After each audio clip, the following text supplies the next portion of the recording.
In this video, I'm going to explain all 10 input modifiers in Unreal Engine in under 3 minutes. Input modifiers are a part of Unreal's enhanced input system for defining the inputs of your game. Input modifiers take the raw values that come directly from the inputs and modify those values in some way before passing them on to the input triggers. Alright, so let's get started. The Dead Zone Modifier is used to fix the issue of thumbsticks not being exactly centered.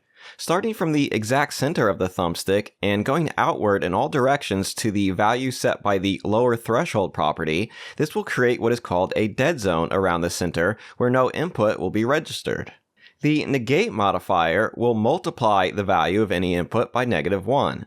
This is commonly used to have the input affect the opposite direction of an axis. For example, it is commonly used to invert the aim or look controls, causing downward movement of the input to have the player look up and vice versa. The Swizzle Input Axis Values modifier is used to change the order of the axes to which the input values get applied to.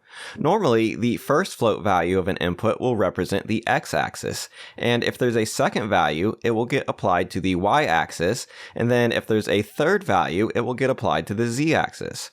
But with the Swizzle modifier, the values will get applied in the order specified by the order property. This modifier is commonly used when setting up character movement using the W, A, S, and D keys, or the arrow keys.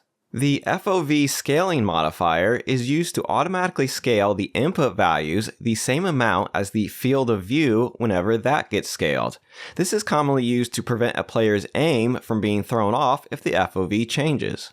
The Response Curve Exponential modifier is used to cause the values outputted by any axis input, such as a thumbstick, to change at a gradually faster or slower rate, instead of changing linearly. The Response Curve User-Defined modifier is used to define more complex rates of change using curves. The Scalar modifier is used to multiply the input value by a specified amount. The Scale by Delta Time modifier is used to multiply the input value by the delta time, which is the amount of time that has elapsed since the previous game tick. The Smooth modifier will cause large, sudden changes in input values to instead change more gradually over a series of ticks. And finally, the ToWorldSpace modifier will convert axis values into world space values, so that input values can be plugged directly into functions that accept world space values.